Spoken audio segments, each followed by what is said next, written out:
Olá, eu sou o professor Pedro Veronese e hoje nós vamos discutir tópicos fundamentais da clínica médica, mais voltados para a parte da cardiologia, que você precisa dominar. Quais são esses tópicos? Nós vamos falar de hipertensão arterial sistêmica, síndrome coronariana aguda, bradiarritmias, taquiarritmias e insuficiência cardíaca. Então eu vou começar com hipertensão arterial sistêmica. Esse é um dos slides mais importantes de hipertensão arterial sistêmica. Por quê? Porque com certeza vai haver questões na sua prova desse slide aqui. Esse slide classifica o meu paciente hipertenso em relação ao seu risco. Se ele é alto risco, se ele é risco moderado ou se ele é baixo risco. Então o meu paciente hipertenso ele pode ser classificado em alto risco, em risco moderado ou em baixo risco. Como que eu faço essa classificação? Dois fatores principais. O primeiro é definir qual é o estágio da hipertensão do meu paciente. Ele pode ser um pré-hipertenso, está aqui, ó, pré-hipertenso. Se ele tiver uma PA sistólica entre 130 e 139 e uma diastólica entre 85 e 89. Ele pode ser hipertenso estágio 1, se a sua pressão tiver sistólica entre 140 e 159 e a diastólica entre 90 e 99. Estágio 2, se a pressão sistólica tiver entre 160 e 179 e a diastólica entre 100 e 109. E estágio 3, esse é uma tabela, né, um quadro retirado da diretriz, mas tem um errinho aqui, mas é o original da diretriz. É pressão sistólica maior ou igual a 180 e diastólica maior ou igual a 110. Ele é um estágio 3. Então esse é o primeiro fator, definir se meu paciente é um pré-hipertenso, se ele é um hipertenso estágio 1, estágio 2 ou estágio 3. O próximo passo é definir os fatores de risco adicionais do meu paciente. Ele pode não ter nenhum outro fator de risco além da hipertensão, ele pode ter um ou dois fatores de risco, 3 ou mais fatores de risco. Então ele pode ser, por exemplo, 3 ou mais fatores de risco, ele é hipertenso, mas ele é obeso, dislipidêmico e tabagista, por exemplo. São fatores de risco adicionais. Ou ele já pode ter lesão de órgão-alvo, doença renal crônica estágio 3 ou estágio 3 ou mais, né, ou maior, estágio 4, estágio 5, ou seja, um clearance de creatinina menor que 60, ele pode ser já um diabético ou doença cardiovascular já existente, aquele paciente que, por exemplo, já é infartado, por exemplo. Então, olha que interessante, como é que eu vou guardar essa tabela? Bom, se meu paciente ele é estágio 3, ele já vai ser sempre alto risco. Então, só pelo valor da pressão. Se meu paciente ele tem lesão de órgão-alvo, doença renal crônica estágio 3 ou mais grave, é diabético ou já tem doença cardiovascular, ele vai ser sempre alto risco. Se meu paciente for estágio 2, ele só não vai ser alto risco se ele não tiver nenhum outro fator de risco. Então, fazendo essas associações, eu consigo ir guardando essa tabela. Se meu paciente for um estágio 1 e ele não tiver nenhum fator de risco, ele vai ser um risco baixo. Ok? Então, são essas associações. Então, destacando, o paciente é hipertenso estágio 3, ou seja, uma pressão sistólica maior ou igual a 180 e uma diastólica maior ou igual a 110, é um ou outro, hein, pessoal? Não precisa ser os dois. Então, se eu tiver, por exemplo, 180 por 100 de pressão, eu sou o estágio 3. Eu já sou alto risco. Se eu tenho lesão de órgão-alvo, doença renal crônica estágio 3, ou mais grave, diabético, doença cardiovascular, eu sou sempre alto risco. Se eu sou um hipertenso que tem 3 ou mais fatores de risco, eu sou sempre alto risco. Ok? Então, fundamental ir fazendo essas associações. Por outro lado, se eu sou um hipertenso estágio 1 e eu não tenho nenhum outro fator de risco, eu sou considerado baixo risco.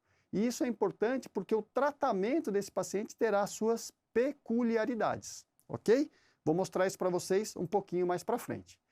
Então, por que é importante definir se eu sou alto risco, se eu sou baixo risco ou moderado risco? Porque o alvo pressórico, a meta pressórica muda.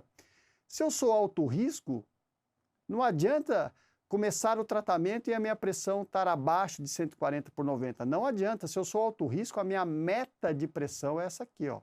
Sistólica entre 120 e 129 e diastólica entre 70 e 79.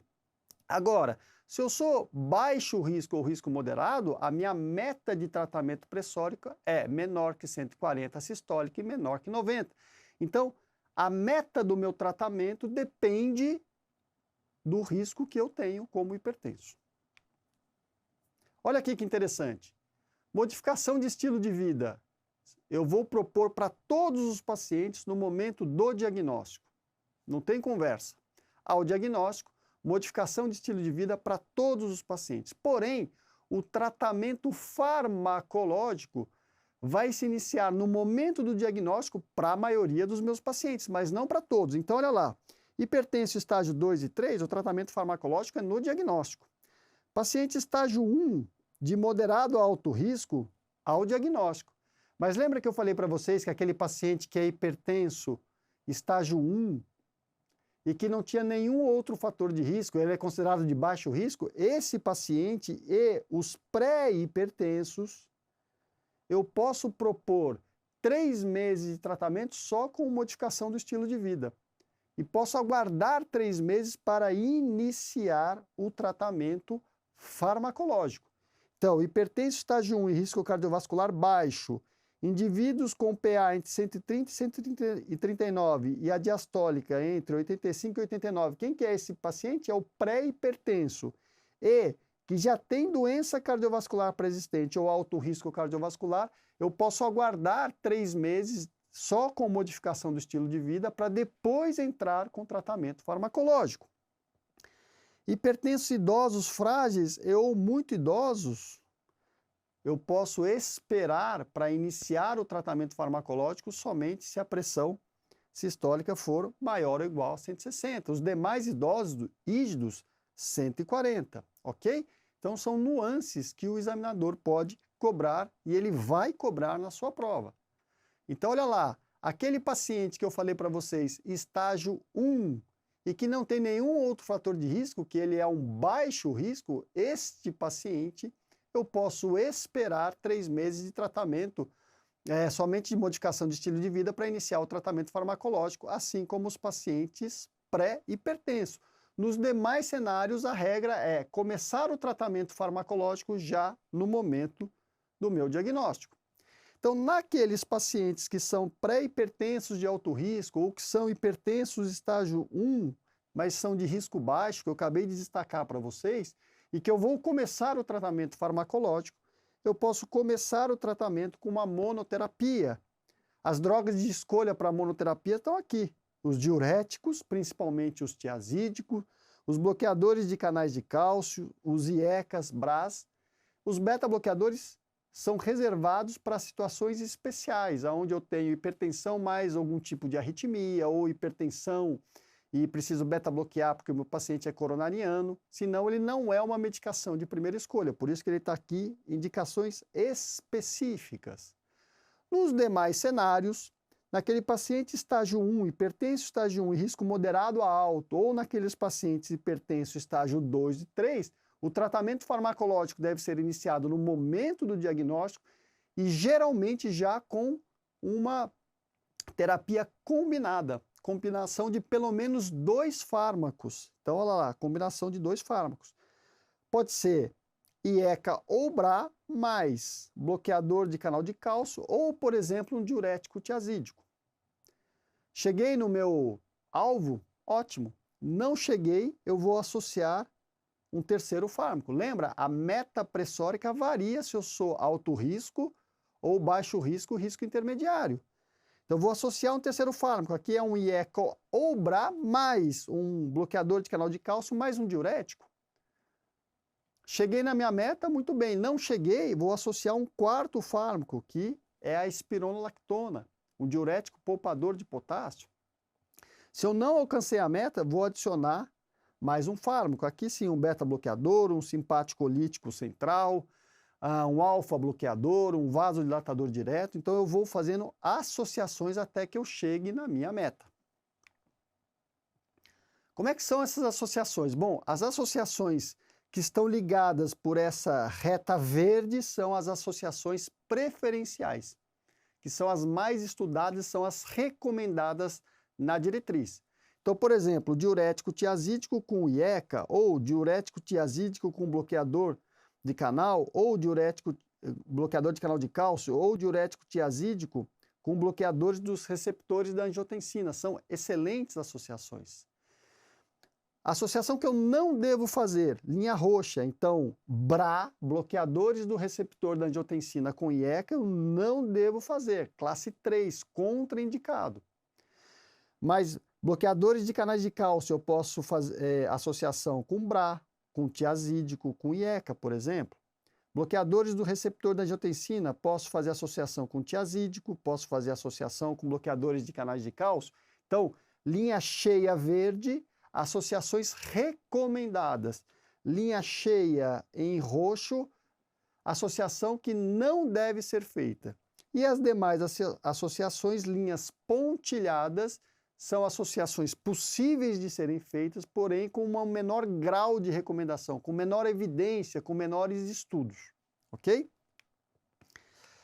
Toda vez que eu prescrevo um fármaco antihipertensivo, é importante que eu lembre dos efeitos colaterais, para que, se o meu paciente começar a apresentar, eu consiga identificar e modificar aquela medicação. Então, vamos lá, os diuréticos podem dar fraqueza, cãibra, hipovolemia, disfunção erétil, hipopotassemia e hipomagnesemia, o que pode causar arritmias cardíacas, disglicemias e elevação do ácido úrico, aqui principalmente os tiazídicos. Os bloqueadores de canais de cálcio, edema malleolar, um efeito colateral relativamente frequente, cefaleia, tontura, rubor facial, dermatite ocre, hipertrofia gengival. Espironolactona, ginecomastia e hiperpotassemia são os dois principais efeitos colaterais. Os BRAs, hipercalemia, IECA, hipercalemia, tosse e angioedema, então tosse relativamente frequente, hipercalemia idem e angioedema com os IECAs, fundamental. Então estou destacando aqui o edema malleolar dos bloqueadores de canais de cálcio. Os beta-bloqueadores podem causar aqui, ó, broncoespasmo, vasoconstrição periférica, insônia, pesadelo, depressão, astenia, disglicemia e disfunção sexual. Agonistas alfa de ação central como a clonidina, sonolência, sedação, boca seca, fadiga, hipotensão postural e disfunção erétil. Os agonistas alfa de ação central como a metildopa podem causar febre, anemia hemolítica, galactorreia e disfunção hepática. Quando é que eu devo pensar em hipertensão arterial secundária? Então, são indivíduos que têm geralmente hipertensão de difícil controle, podem ser hipertensão estágio 3, então aqueles pacientes bastante hipertensos nos seus extremos da vida, ou naqueles pacientes muito jovens, ou naqueles pacientes que desenvolvem hipertensão na fase final da vida. Então, hipertensão estágio 3 antes dos 30 ou após os 55 anos, eu devo pensar em hipertensão secundária. Hipertensão resistente ou refratária, utilização de hormônios exógenos, fármacos ou demais substâncias que possam elevar a pressão arterial. Pacientes que apresentam a tríade do feocromocitoma, crises de palpitação, sudorese e cefaleia. Indícios de apneia obstrutiva do sono. Então, pacientes que roncam muito, que não têm sono reparador, que estão sonolentos no dia seguinte. Lembrar que a apneia do sono é uma causa de hipertensão secundária. Tá? Estou destacando aqui a apneia do sono. Faces típica ou biótipo de doenças que cursam com hipertensão arterial, por exemplo, Cushing. Presença de sopros em territórios arteriais ou massas abdominais, para pensar em hipertensão, por exemplo, renovascular. Assimetria ou ausência de pulsos em membros inferiores, vasculites, alterações da aorta e por aí afora. Hipopotassemia espontânea ou severa induzida por diuréticos. Exames de urina anormal ou presença de albuminúria, diminuição da taxa de filtração glomerular, são todos elementos que me fazem pensar em hipertensão secundária. Então, vamos ver algumas questões aqui, como é que isso é cobrado. Então, olha aqui, ó, Enari 2023. Homem de 44 anos chega para consulta acompanhado da esposa, a qual reclama que ele ronca muito à noite. Ao final da avaliação, o médico explica que o diagnóstico provável é de apneia obstrutiva do sono, paciente roncador, às vezes tem um sono não reparador, sonolência diurna. A orientação do profissional deve ser de que tal condição é fator de risco para, acabei de mostrar para vocês, a apneia do sono é uma das causas de hipertensão secundária. Então, a apneia do sono, a apneia obstrutiva do sono é um fator de risco para hipertensão arterial sistêmica. Mais uma questão aqui, ó, Enari 2023. Dona Marli queixa-se de edema de membros inferiores após iniciar o uso medicamentoso para controlar sua pressão arterial e procura atendimento para realizar a troca do remédio, pois sente-se muito incomodada. O fármaco em questão, então qual é o antihipertensivo que costuma dar edema em membros inferiores? Edema maleolar? Os bloqueadores de canal de cálcio. No caso aqui, o anlodipino. Ok? Então, esses são os tópicos fundamentais que eu gostaria de discutir de hipertensão arterial sistêmica com vocês. Agora eu vou falar um pouquinho sobre síndrome coronariana aguda. O que eu preciso levar para a prova, o que eu preciso saber que eu não posso ter dúvida? Vamos lá. Primeiro, o diagnóstico das síndromes coronarianas agudas sempre se escora em um tripé. Nesse tripé, eu tenho que avaliar o quadro clínico, então caracterizar a dor do meu paciente, se é uma dor típica, se é uma dor anginosa ou, eventualmente, um equivalente isquêmico. Principalmente idosos, mulheres, diabéticos, podem não ter uma apresentação clássica da síndrome coronariana aguda e tem, às vezes, uma dispneia, às vezes uma síncope, e a gente chama isso de um equivalente isquêmico. Então é fundamental que eu avalie o quadro clínico e principalmente caracterize a dor do meu paciente, os fatores de risco para a doença coronária, a história familiar desse paciente. São elementos fundamentais da história. O próximo passo é avaliar o eletrocardiograma do meu paciente. Se ele tem sinais de isquemia, se tem corrente de lesão, se já tem necrose, se é um eletrosugestivo de uma síndrome coronariana aguda, fundamental.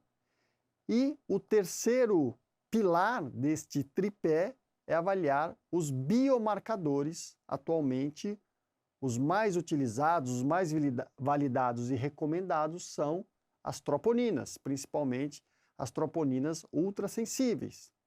Então veja, aqui é fundamental. Se eu tenho um paciente que infartou, ele tem um infarto, a elevação da troponina é obrigatória.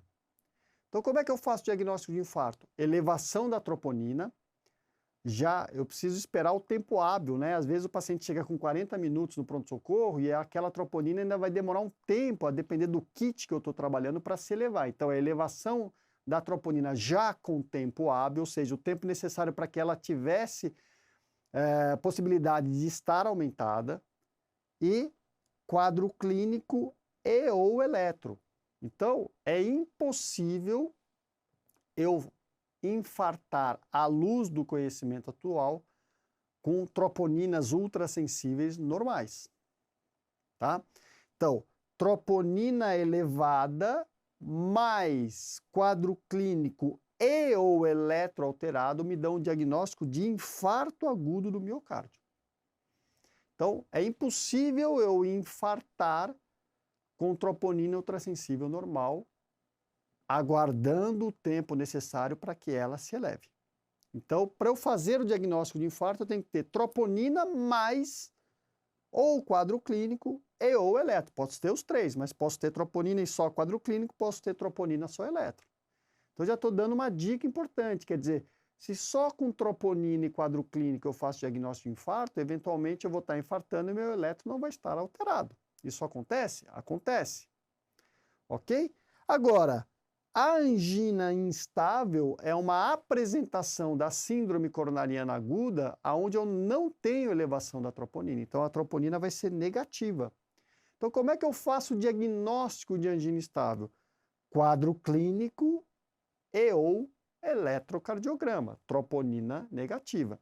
Então, desses conceitos fundamentais que eu acabo de mostrar para vocês, a gente tira algumas conclusões que são fundamentais para a prova e para a sua vida como médico. Olha lá, pessoal. Troponina normal não descarta síndrome coronariana aguda, porque eu posso ter uma síndrome coronariana aguda. Qual a apresentação? Angina instável. E a minha troponina vai estar normal. Então, aquele médico que às vezes fica aguardando a troponina para dispensar o paciente, porque fala, não, se a troponina veio normal, não tem síndrome coronariana aguda. Está cometendo um erro grave. Troponina normal não descarta síndrome coronariana aguda. Isso é fundamental, tá? E eletronormal não descarta nem síndrome coronariana aguda, nem infarto.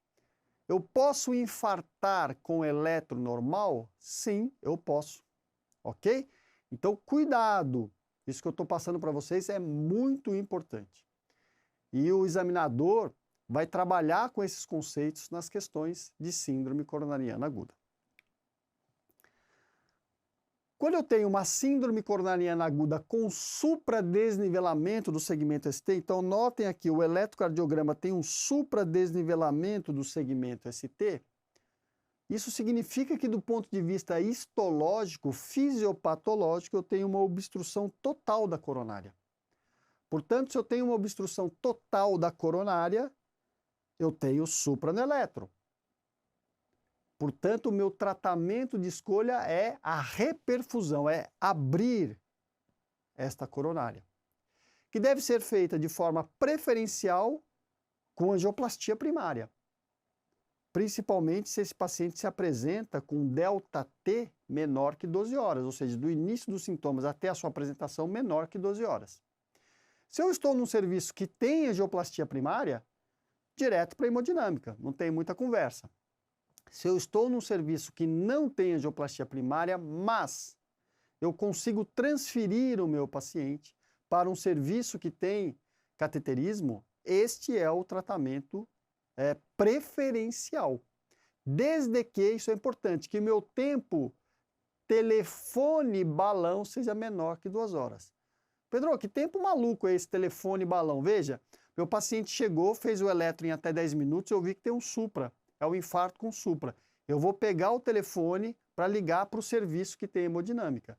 Começou a contar o tempo a hora que eu tirei o telefone do gancho, né? Peguei meu celular.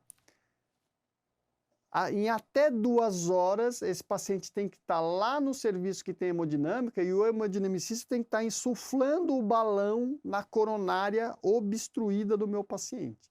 Se esse tempo telefone e balão for menor que 2 horas, eu vou transferir o meu paciente. E se eu vou transferir o meu paciente, eu preciso entrar em contato com o médico lá do outro serviço e passar o caso. Todos os detalhes que são fundamentais para que a equipe lá já se prepare para fazer o procedimento. Ok? Se eu não conseguir transferir neste tempo e não tiver hemodinâmica, o tratamento de escolha é a administração do trombolítico.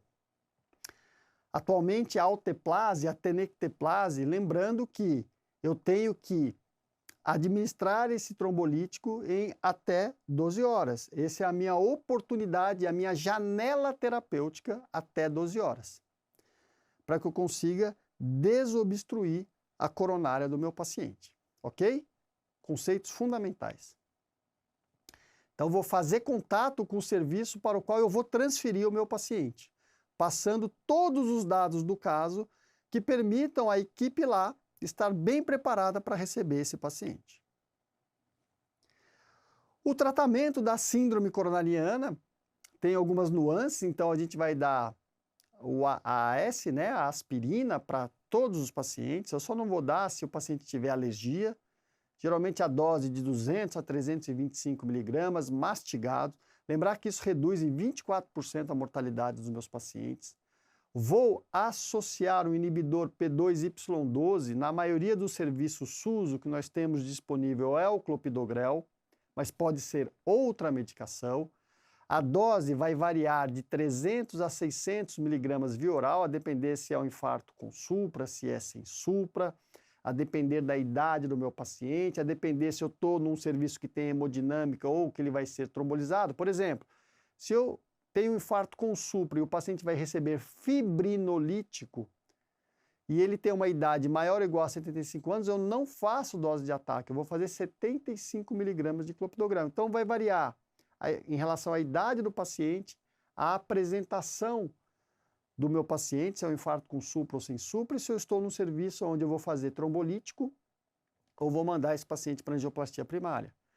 Vou ofertar oxigênio se e somente se a saturação de oxigênio estiver menor que 90%. Acima disso, eu não vou dar oxigênio. Lembrar que o oxigênio é um vasoconstritor. Eu não quero fazer vasoconstrição coronariana. Posso dar nitrato e morfina para melhorar a dor do meu paciente. Lembrar que não reduz mortalidade, mas melhora a dor. Mas eu não devo fazer se eu tiver infarto do ventrículo direito. Infarto de VD, eu não dou nem nitrato nem morfina. Beta-bloqueador, vou preferir via oral, principalmente se meu paciente não tiver nenhum sinal de que está evoluindo para choque cardiogênico. Vou fazer heparina, seja a heparina de baixo peso molecular, seja a heparina não fracionada. Vou dar estatina para o meu paciente, agora que ele tem um evento, prevenção secundária, LDL menor que 50 miligramas por decilitro. Vou prescrever inibidor de ECA e ou BRA. E ou BRA não, inibidor de ECA ou BRA, né? Não os dois juntos. Então, inibidor de ECA ou BRA, principalmente se meu paciente tiver disfunção do ventrículo esquerdo. Vou prescrever espironolactona, principalmente se meu paciente tiver disfunção do ventrículo esquerdo. Então, essas são as bases gerais do tratamento das síndromes coronarianas agudas. Então, vamos ver algumas questões, vamos ver como é que isso aqui cai. Então, olha lá, ENARE 2023. Uma mulher de 78 anos procura atendimento médico de urgência com queixa de dor no estômago e náusea há aproximadamente 2 horas. Então, dor na região epigástrica há 2 horas, obtendo o seguinte eletro da paciente. Então, notem, esse aqui é o eletrocardiograma da paciente. O que chama atenção neste eletrocardiograma? Aqui eu estou ampliando para vocês. Notem vocês que eu tenho um supradesnivelamento do segmento ST aqui em D2, aqui em D3 e aqui em AVF. Então, tem um discreto supra do ponto J e do segmento ST, em D2, D3 e AVF. Esse supra ele é tão verdadeiro que ele se mostra como uma imagem em espelho na parede contralateral. Quem vê a parede contralateral em espelho é a parede lateral alta. Então, D1 e AVL vê em espelho a parede inferior. Então, onde eu tenho supra aqui, eu vou ter um infra. Esse infra aqui está mais bem visualizado em AVL. Então, notem que eu tenho um discreto infrim aqui. Esse infra é uma imagem em espelho do supra da parede inferior. Então, eu tenho aqui um paciente que tem um infarto com supra. Então, lembra, às vezes, dor epigástrica, que pode ser confundida com uma síndrome dispéptica, às vezes é infarto de parede inferior. Lembrar que o coração ele está repousado em cima do diafragma e isquemia da parede inferior, muitas vezes, vai causar uma queimação epigástrica que um médico menos avisado vai pensar que é uma síndrome dispéptica. Então, infarto com supra de parede inferior. Olhem a imagem espelho na parede lateral alta. Opa, importante aqui, hein? Então, nesse caso, considerando as informações apresentadas, é correto afirmar que se trata de uma colecistite aguda, não tem nada de colecistite aguda, né? Uma opção de reperfusão coronariana deve ser indicada imediatamente. Este é o tratamento de escolha para as síndromes coronarianas agudas. O uso de morfina e nitrato está indicado. Lembrar que morfina e nitrato não pode ser dado em infarto do ventrículo direito. Toda vez que eu tenho um supra de parede inferior, eu tenho que fazer V3R e V4R, para ver se esse paciente tem isquemia do ventrículo direito. Portanto, eu ficaria mais confortável de dar morfina ou nitrato para esse paciente se eu tivesse V3R e V4R. Aqui, neste traçado, eu tenho um supra de parede inferior. Nota esse infra aqui, ó, em V1 e V2, provavelmente é um supra lá em V7 e V8. Provavelmente é uma coronária direita dominante, fechada. Tem chance de TVD aqui? Tem chance de TVD. Então, eu não ficaria muito confortável de dar morfina e nitrato, porque eventualmente esse paciente vai chocar se tiver VD acometido. Uma endoscopia digestiva alta é prioritária, síndromes dispépticas não dariam este eletro. O paciente deve ser encaminhado para avaliação ambulatorial numa síndrome coronariana aguda de jeito nenhum. Então, uma opção de reperfusão coronariana deve ser indicada imediatamente para esse paciente. Outra questão aqui, ó, Enari 2022. Uma mulher de 55 anos está internada em um hospital com diagnóstico de infarto agudo do miocárdio com supradesnivelamento do segmento ST e precisa ser transferida para outros serviços para a realização de um estudo hemodinâmico e provável intervenção percutânea, angioplastia, de urgência. Diante do exposto, assinale a alternativa correta. As informações sobre a paciente são sigilosas e não podem ser transmitidas de forma alguma. Eu tenho que transferir rapidamente. Lembra o tempo telefone balão até 120 minutos e passar todo o caso para o colega que vai receber para que eles se preparem para dar o melhor tratamento para esse paciente. Fundamental. A falta do serviço de hemodinâmica no hospital atual é de responsabilidade do diretor técnico. Não é assim que o SUS se organiza. Nós temos serviços de atenção primária, secundária e terciária, então muitos hospitais não terão, de fato, hemodinâmica, e isso está previsto dentro dessa organização do Sistema Único. É obrigação do médico assistente informar de forma clara e concisa todos os dados necessários para que exista uma transferência de cuidados adequadas. Gostei dessa alternativa. Vamos ver as demais?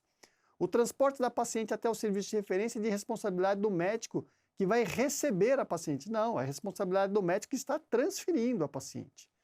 O tempo decorrido durante o transporte tem pouco ou nenhuma influência no desfecho do caso. Tem muita influência. Lembra? Tempo é músculo cardíaco. Delta T de até 120 minutos, ok?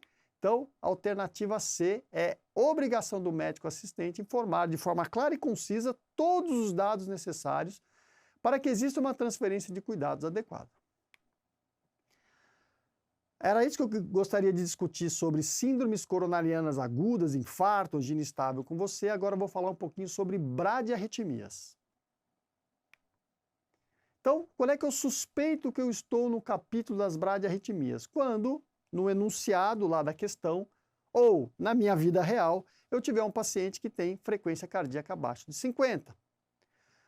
Primeiro passo, identificar e tratar causas subjacentes. Quais são as causas subjacentes? São essas causas aqui, causas que podem levar a bradiarritmias. Então, isquemia, hipóxias, drogas como beta-bloqueadores, bloqueadores de canal de cálcio, digoxina, antiarrítmicos podem produzir bradiarritmias. Distúrbios eletrolíticos, principalmente hipercalemia, podem produzir bradiarritmias. Então, identificar e tratar causas subjacentes. Manter a via aérea pérvia e avaliar a respiração do meu paciente. Se ele tiver hipoxêmico, eu vou dar oxigênio. Monitorização cardíaca, pressão arterial, oximetria, ter um acesso periférico endovenoso e realizar um eletro de 12 derivações. Então, essa é a abordagem inicial de qualquer paciente que tenha uma bradiarritmia. Quando é que eu vou suspeitar? Se a frequência cardíaca dele tiver menor que 50. Então, eu vou transferir esse paciente para o setor de emergência, para a minha sala vermelha, ok? E vou fazer a monitorização desse paciente. Vou ofertar oxigênio, vou pegar um acesso venoso, vou realizar um eletrocardiograma de 12 derivações. Abordagem inicial, fundamental. Se essa bradiarritmia estiver causando instabilidade, então qualquer bradiarritmia que cause instabilidade, o que é essa instabilidade? É o que a gente chama de CCDD.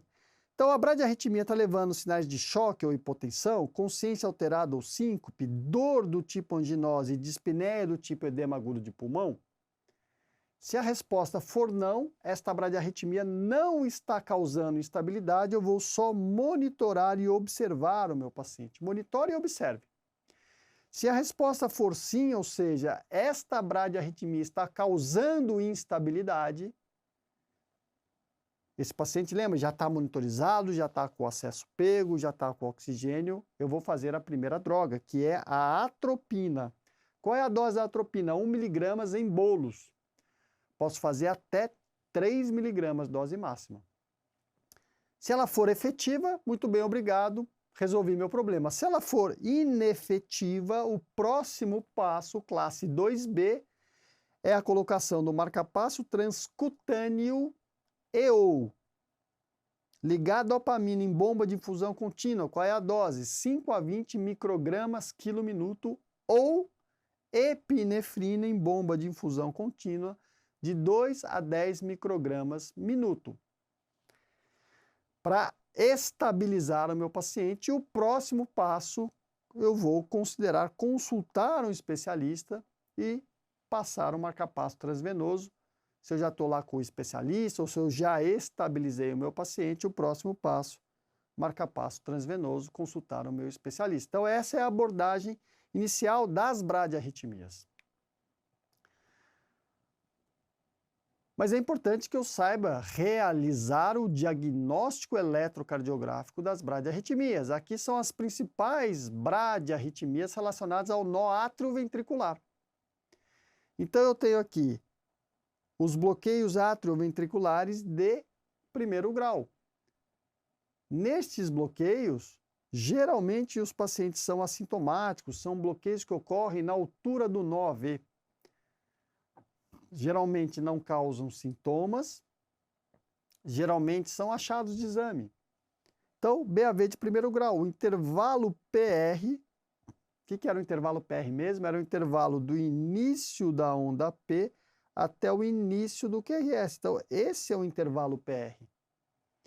Intervalo PR normal, de 3 a 5 quadradinhos, de 0,12 a 0,20 segundos. De 3 a 5 quadradinhos, de 0,12 a 0,20.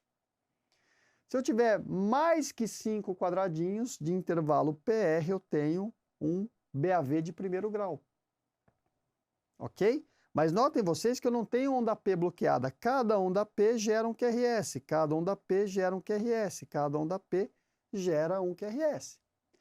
Já nos bloqueios do segundo grau, eu vou ter onda P bloqueada, ou seja, eu vou ter uma onda P sem QRS.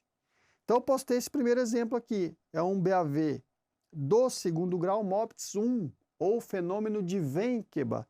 Notem que o intervalo PR vai progressivamente aumentando até que eu tenho uma onda P sem QRS, que está bloqueada. Mas notem que as ondas P's que precedem a onda P bloqueada têm um intervalo PR que vai progressivamente aumentando. Isso chama-se BAV de segundo grau MOPTIS 1. Geralmente não traz sintomas, é um bloqueio relativamente benigno que acomete geralmente jovens, vagotônicos no período noturno. Às vezes em Holter, durante o sono, a gente pega isso. Já os bloqueios atrioventriculares de segundo grau MOPTIS 2 em diante são os bloqueios que geralmente causam sintomas de síncope, pré-síncope, tontura. Então, são sintomáticos, geralmente são infranodais, acontecem dentro do RIS ou infra-RIS, abaixo do nó AV. São bloqueios graves, que se não houver uma causa reversível, se indica o implante de marcapasso definitivo. Então, olha aqui. Aqui eu tenho, no segundo grau, MOPTIS 2, uma onda P que está bloqueada, mas notem que as ondas P prévias ao bloqueio têm um intervalo PR que é constante. Não tem um alargamento do intervalo PR como no MOPTIS 1. Sinal de pior prognóstico. Ou eu tenho aqui um bloqueio de segundo grau aqui 2 para 1, ou seja, uma onda P que conduz, uma onda P bloqueada, uma onda P que conduz, uma onda P bloqueada, uma onda P que conduz. Quando esse BAV de segundo grau 2 para 1 é um MOBITS 2, e eu consigo definir isso se eu conseguir flagrar a entrada do bloqueio, ele vai ser sintomático de pior prognóstico. Mas importante, nem todos os bloqueios de segundo grau 2 para 1 são MOBITS 2, pode ser MOBITS 1, aí ele vem para cá, ele vem aqui para cima. Ele é mais benigno, ok? Então, BAV de segundo grau 2 para 1 pode ser MOBITS 1 ou pode ser MOBITS 2. Existem estratégias para a gente definir isso. O quadro clínico do paciente, o teste da atropina, a entrada desse bloqueio no Holter e, eventualmente, até o estudo eletrofisiológico vai me ajudar a separar o joio do trigo. E, por último, o bloqueio atrioventricular de terceiro grau, onde existe uma dissociação completa entre os átrios e os ventrículos, ou seja, entre as ondas P's, aqui estão as ondas P's, ó, 1, 2, 3, 4, 5, e aqui estão os QRS, ó, 1, 2, 3. Notem que o intervalo RR é regular e constante. O intervalo PP é regular e constante. Mas um não conversa com o outro. Eu tenho onda P que está aqui, ó, entre o QRS e a T, tem onda P que está antes do QRS, tem onda P que está em cima da T, ou seja, a cada hora ela está caindo num local diferente.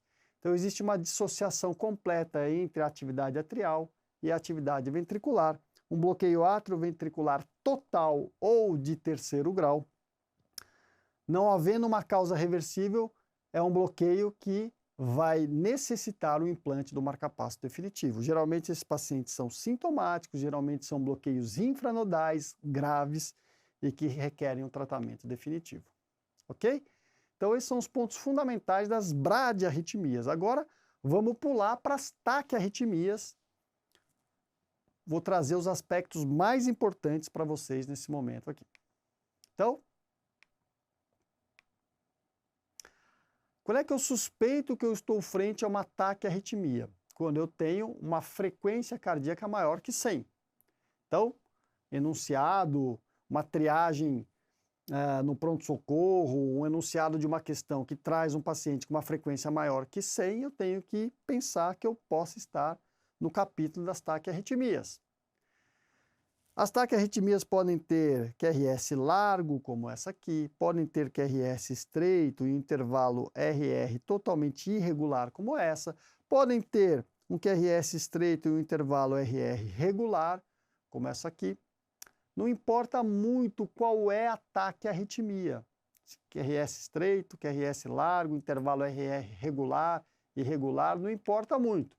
Importa o seguinte: se esta taquiarritmia estiver causando instabilidade, eu tenho que obrigatoriamente agir imediatamente pelo risco desse meu paciente evoluir para uma parada cardiorrespiratória.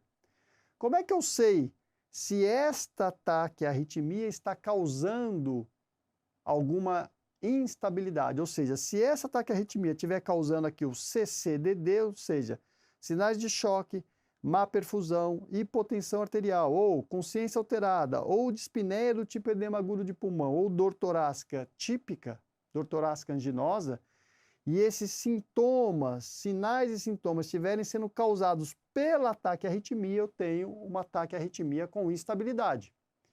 Portanto, meu paciente tem um risco iminente à vida. Portanto, eu devo realizar cardioversão elétrica sincronizada de forma imediata. Esse é um conceito extremamente importante e que os examinadores adoram nas provas. Então, toda hora cai questão disso. Tenho qualquer taquiarritmia causando CCDD, sinais de instabilidade, cardioversão elétrica sincronizada imediata, ok? Vamos lá então. Se meu paciente está estável, ele não tem lá o CCDD, eu tenho mais tempo de respirar, de realizar um eletrocardiograma de 12 derivações e observar esse eletro de forma mais tranquila. Ok? Então, meu paciente tem uma taquiarritmia, eu vou levá-lo para a sala de emergência, eu vou monitorizá-lo, eu vou pegar um acesso venoso, eu vou botar um catéter de oxigênio, vou realizar um eletro de 12 derivações e vou fazer uma avaliação pormenorizada desse eletro. Meu paciente está estável, eu tenho tempo. Então, como é que eu faço? Primeira coisa, avaliar a frequência. Eu pego o intervalo entre 2 QRS, aqui eu tenho 10 quadradinhos, 1.500 divididos por 10, 150. Opa, frequência acima de 150, estou no capítulo das taquiarritmias. Então, eu tenho uma taquiarritmia de QRS largo ou estreito. Notem que esse QRS ele é absolutamente estreito. Pedro, o que é um QRS estreito? Que tem uma duração menor que 3 quadradinhos ou menor que 120 milissegundos. Então, uma taquiarritmia de QRS estreito. Se o QRS é estreito, isso denota que essa taquiarritmia nasce acima dos ventrículos, ela é supraventricular.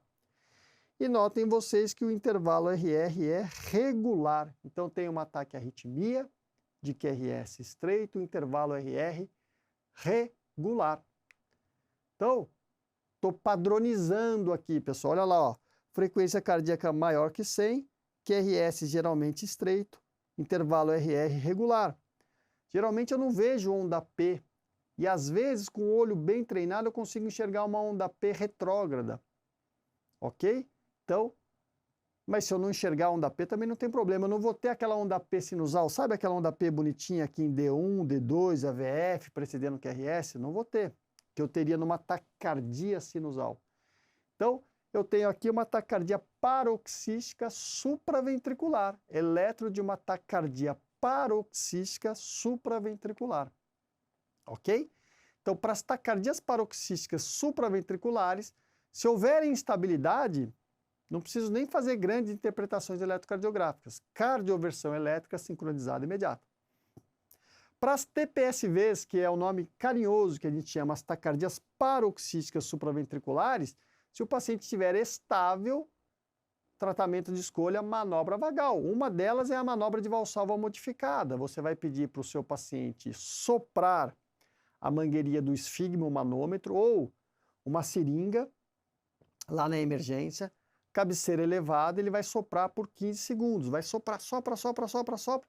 Depois de 15 segundos, você vai abaixar a cabeceira e levantar as pernas do paciente. Deixar por mais 15 segundos, depois você retorna o paciente para a posição original. Essa é a manobra de valsalva modificada, que reverte as TPSVs em torno de 40% dos casos.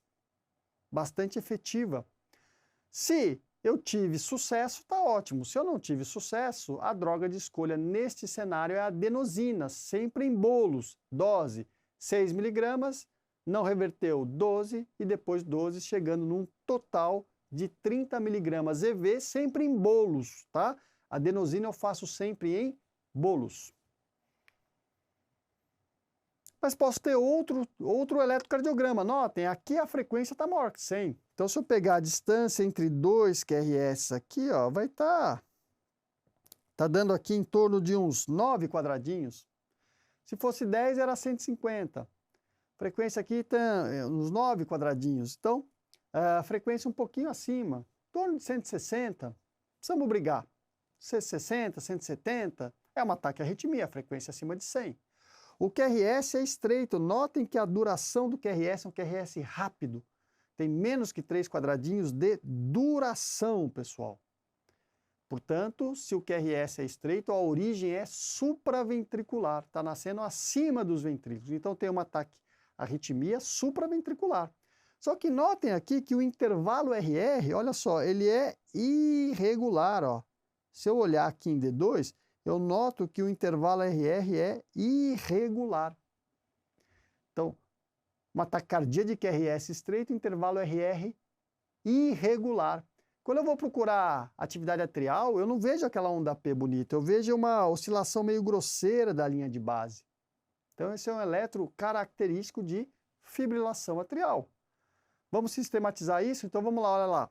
Frequência cardíaca maior que 100. Se eu tenho uma fibrilação atrial cuja frequência dos ventrículos, ou seja, a frequência dos QRS é maior que 100, eu chamo isso de FA de alta resposta ventricular.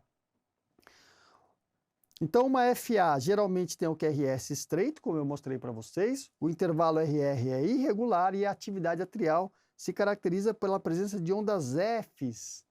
Então, numa fibrilação atrial, o átrio esquerdo, ao invés de ele estar contraindo, ele está fibrilando.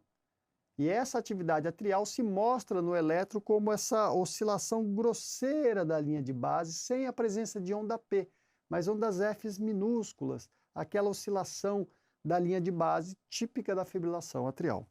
Ok? Vamos lá então. Posso ter esse outro eletrocardiograma. Então notem, frequência maior que 100, sem dúvida. Se eu pegar a distância entre dois QRS aqui, está dando uns 10 quadradinhos, então frequência em torno de 150. Estou no capítulo das taquiarritmias. Olha como o QRS é estreito, tem menos que 3 quadradinhos de duração. Então, denota uma origem supraventricular. O intervalo RR aqui é absolutamente regular. E a hora que eu vou procurar a atividade atrial, eu vejo essas ondas aqui na parede inferior. Esqueçam o QRS aqui, abstraiam o QRS, olhem só para a linha de base aqui da parede inferior. Vocês vão notar que parece um serrilhado de serrote aqui, ó. Onda F, onda F, onda F, onda F. Vou mostrar aqui para vocês, ó. Onda F, onda F, onda F, onda F, onda F. Tá certo? Esse serrilhado grosseiro da linha de base. Ok?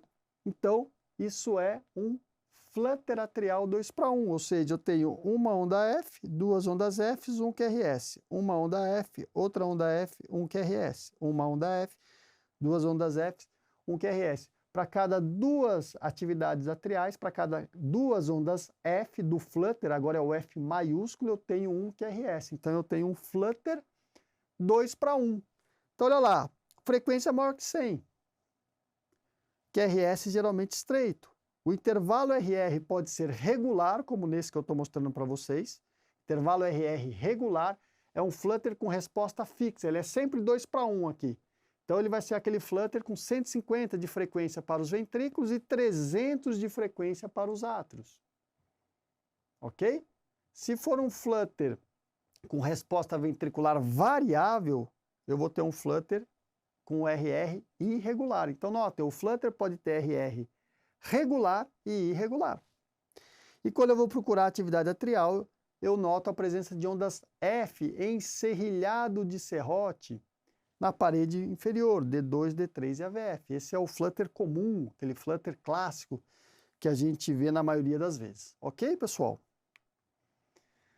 Bom, como é que eu vou tratar essas taquiarritmias, né? A FA, o flutter. Bom, se o paciente tiver instabilidade e a instabilidade estiver sendo causada pela taquiarritmia, não tem conversa, cardioversão elétrica sincronizada. Se o meu paciente estiver estável e eu tiver uma FA, um flutter com mais de 48 horas ou de início indeterminado, incerto, eu não sei dizer, o tratamento de escolha é o controle da frequência cardíaca, seja com beta-bloqueador, seja com bloqueador de canal de cálcio não dihidropiridínico, diltiazem e verapamil. Menos de 48 horas, eu posso optar por fazer uma cardioversão química, seja com propafenona ou amiodarona, ou uma cardioversão elétrica sincronizada. Mas lembrar que aqui é um procedimento eletivo, meu paciente tem que estar em jejum, tá certo? Eu tenho que ter certeza que esse episódio de arritmia dura menos que 48 horas. Hoje esse tempo já é discutível em guidelines, ok? E eu devo avaliar a anticoagulação do meu paciente, seja com varfarina, seja com os DOACs, os anticoagulantes de ação direta, a depender do Chades-Vasque score do meu paciente. Então, só lembrando, o Chades-Vasque score ele considera estes fatores, então, presença de insuficiência cardíaca, 1 ponto. Paciente hipertenso, 1 ponto. Idade maior ou igual a 75 anos, 2 pontos. Paciente diabético, 1 ponto. Se o paciente tem doença vascular prévia, doença vascular prévia está aqui, ó, doença vascular prévia, 1 ponto. Se o paciente já teve eventos embólicos, como AVC, embolia para o intestino, por exemplo, teve um abdômen agudo vascular, ele vai ganhar 2 pontos, ok? Se ele tem uma idade intermediária entre 65 e 74 anos, 1 ponto, e se ele é do sexo feminino, ele ganha 1 ponto. Então, meu paciente vai pontuar de acordo com estes fatores de risco. Se eu for homem e tiver um Chades-Vasque score maior ou igual a 2, classe 1A de indicação para anticoagulação. Se eu for mulher e tiver uma pontuação maior ou igual a 3 pontos, classe indicação 1A. Então, homem, está indicado anticoagular. Se eu tiver um Chades-Vasque maior ou igual a 2, mulher maior ou igual a 3. Classe de indicação 1A para anticoagulação, ok? Lógico, vou checar as contraindicações, os fatores de risco, mas pelo risco embólico, a anticoagulação deve ser feita de forma preferencial na maioria desses pacientes. Vamos ver como é que isso é cobrado em prova. Então vamos lá, ó. ENARE 2022. Um homem de 57 anos procura atendimento médico com queixa de palpitações e dor torácica tipo aperto. De início a 30 minutos, ele está hipotenso. Ao avaliar o ritmo mostrado aqui, qual é a conduta mais adequada? Então tem uma taquicardia, frequência maior que 100. O QRS é largo, tem mais que 3 quadradinhos de duração. E o intervalo RR, ele é absolutamente regular. Taquicardia de QRS largo, intervalo RR regular, até que se prove o contrário, é uma taquicardia ventricular. E esta taquicardia ventricular está causando instabilidade. Por quê? Porque ela está produzindo dor torácica do tipo aperto, uma dor típica no meu paciente, e além disso está produzindo hipotensão. Então, qualquer taquiarritmia que cause instabilidade, aqui nesse enunciado eu tenho 2 sinais de instabilidade, o tratamento é cardioversão elétrica sincronizada. Então, vamos ver as alternativas? Manobra vagal, de jeito nenhum. Adenosina, não uso também. Amiodarona também não, deslanosídeo muito menos, cardioversão elétrica sincronizada é o tratamento de escolha para esse paciente, ok? Os examinadores adoram esse conceito, cai frequentemente. ENARE 2021, paciente masculino, 60 anos, foi admitido na urgência com quadro de taquiarritmia de início recente, sintomática. Foi realizado o eletrocardiograma na admissão, que é apresentado em seguida. Analisando o eletrocardiograma e as alternativas a seguir, qual é o ritmo predominante, mais provável que se apresente? Então, ele está querendo que você avalie o ritmo do eletrocardiograma, uma questão basicamente de interpretação do eletro. Então vamos lá, pessoal? Olha lá, notem vocês que eu tenho um eletrocardiograma que o que me chama atenção, algumas coisas aqui. Primeiro, esse QRS não é um QRS estreito, é um QRS largo. Né? Tem aquela morfologia RSR' aqui em V1, então eu já penso que há um bloqueio de ramo aqui. Então, esta morfologia é típica do bloqueio do ramo direito. Então, tem um bloqueio de ramo direito aqui, mas ele não está perguntando se tem um bloqueio de ramo direito, ele quer saber qual é o ritmo. Então, aqui é fundamental que você olhe para a parede inferior, aqui, ó, D2 está aqui, D3 está aqui e AVF. Notem vocês que na parede inferior D2, D3 e AVF eu tenho um serrilhado de serrote bastante nítido, né? Se você passar a sua mão aqui, você vai cortar o dedo, é um serrilhado de serrote bastante nítido aqui em AVF. E notem que essas ondas F maiúsculas do flutter atrial, elas são bem regulares, geralmente frequência em torno de 300. Então, se você pegar a distância entre essas duas ondas Fs aqui, vai dar 5 quadradinhos. 1.500 divididos por 5 dá 300. Então, eu tenho 300 de frequência para os átrios, não para os ventrículos. Você vê que a frequência dos QRS aqui é até uma frequência abaixo de 100. Mas eu continuo no capítulo das taquiarritmias porque a frequência dos átrios está acima de 100. Não só está acima de 100, como está em torno de 300, com essa morfologia em serrilhado de serrote. Esse eletro é típico de um flutter atrial, mas com resposta ventricular normal, porque a frequência está geralmente entre 60 e 100, resposta ventricular normal. Então, qual é o diagnóstico eletrocardiográfico aqui? flutter atrial. Morfologia das ondas F em serrilhado de serrote flutter atrial. Era isso que eu gostaria de discutir, de arritmias, de taques e brades com vocês. E agora vamos para o nosso último tópico cardiológico aqui, né, da clínica médica, que é a insuficiência cardíaca. Um tema bastante relevante, bastante frequente nas questões das provas do ENARE e de demais provas, ok? Então vamos lá, pessoal. Primeira coisa importante é a classificação. Eu posso ter insuficiência cardíaca com fração de ejeção reduzida. Então são pacientes que têm fração de ejeção abaixo de 40%. Esses pacientes devem ter, né, BNP e o NT-proBNP elevado. O peptídeo natriurético do tipo B elevado faz parte, né, da fisiopatologia da insuficiência cardíaca.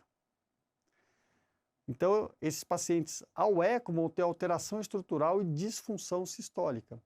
Disfunção sistólica importante, fração de ejeção abaixo de 40%. Os pacientes que têm fração de ejeção maior ou igual a 50% têm o que nós chamamos de insuficiência cardíaca, fração de ejeção preservada. Eles também vão ter sinais e sintomas de insuficiência cardíaca, vão ter elevação do BNP e do NT-proBNP, ok? Vão ter alterações estrutural ou disfunção diastólica no eco, mas a fração de ejeção é maior ou igual a 50%.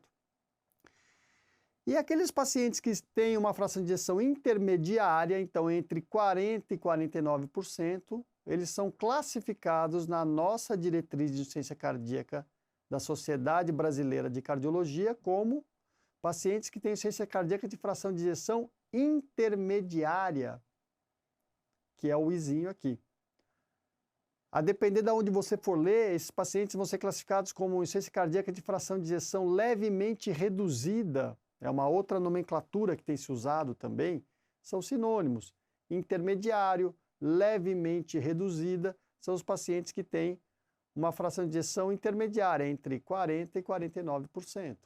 Vão ter elevação do BNP ou do NT-proBNP, vão ter no eco alteração estrutural e ou disfunção diastólica, além de uma disfunção sistólica discreta.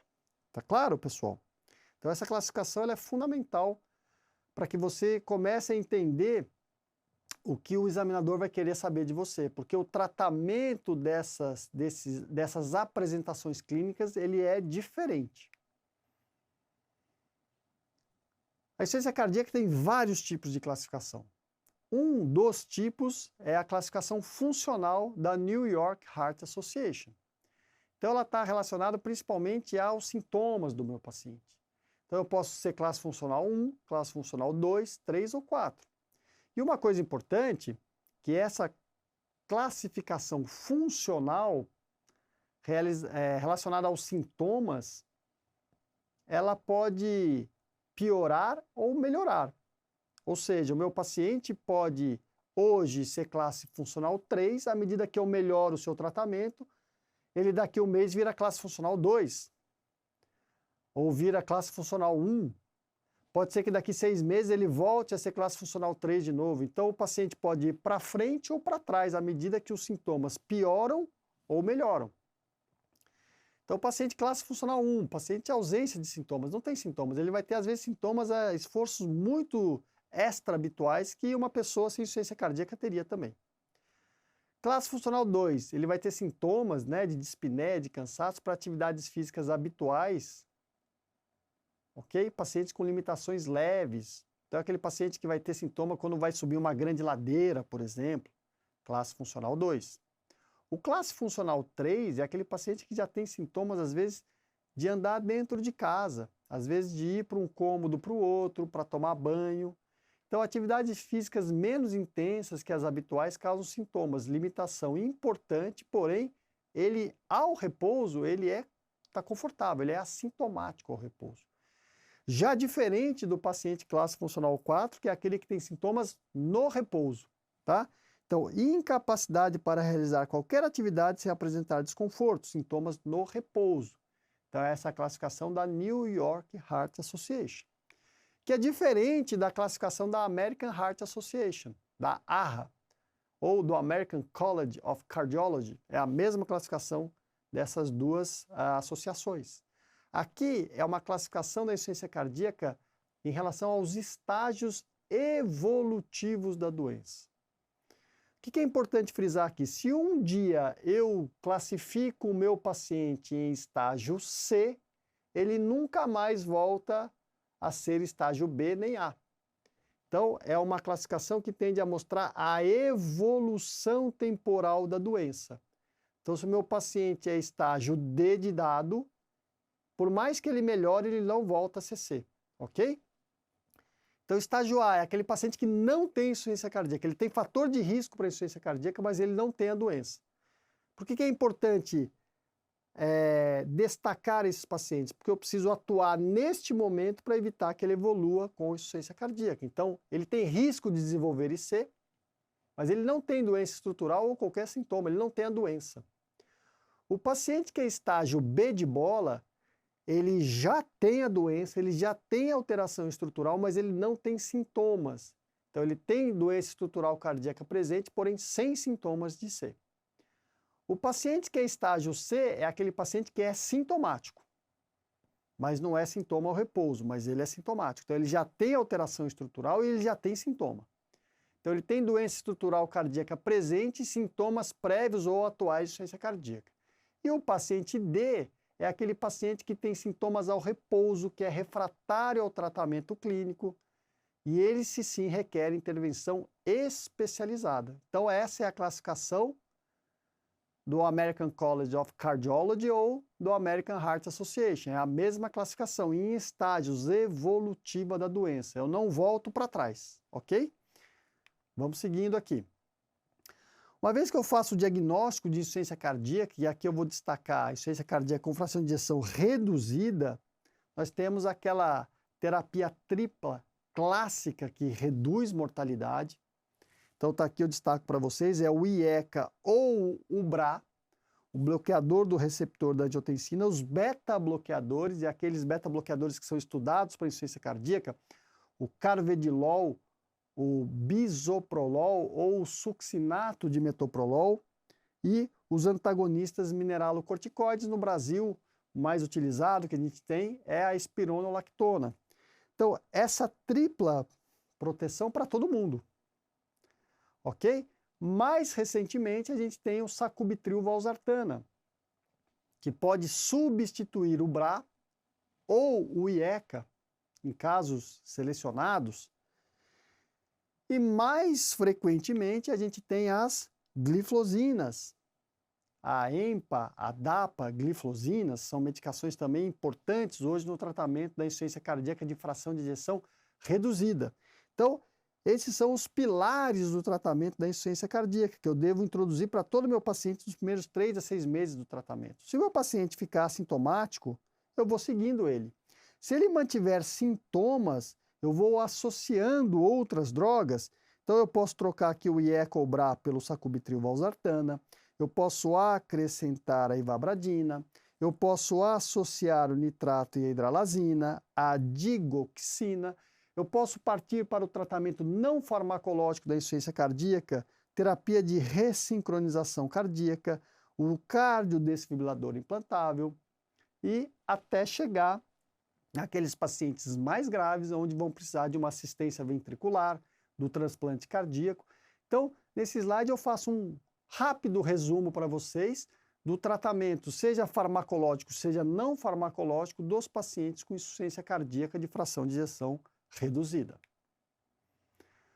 Vamos ver como é que isso é cobrado? Então aqui, ó, ENARE 2022. Em relação à classificação da insuficiência cardíaca, segundo a American Heart Association, é correto afirmar, então é a classificação em estágios A, B, C e D. Um homem de 56 anos com fração de ejeção de 36% é classe A. Lembra, classe A é o paciente que nem tem insuficiência cardíaca. Ele só tem fator de risco, então não é. Uma mulher caucasiana de 61 anos com hipertensão arterial e sem alterações do eletro no eco, essa é o estágio A. Tem fator de risco, mas não tem insuficiência cardíaca. Então também está errada. C. Uma mulher de 42 anos portadora de miocardiopatia puerperal fração de injeção de 18% e quadro clínico refratário ao tratamento clínico otimizado. É considerada classe D? Essa sim. Essa é considerada classe D. Presença de alterações cardíacas estruturais sem sintomas, aqui seria B de bola. E a presença de dispneia aos pequenos esforços é considerada classe 3. Veja, essa classificação nem é classe 3, é A, B, C ou D, não é 1, 2, 3 e 4. Então aqui já está errado de partida, entendeu? Então, alternativa C. Com isso, a gente revisou aí os principais tópicos da clínica médica quando eu olho na visão dos tópicos de cardiologia com vocês. Espero que vocês tenham gostado. Vem com a gente que vai dar certo. Grande abraço, tchau, tchau.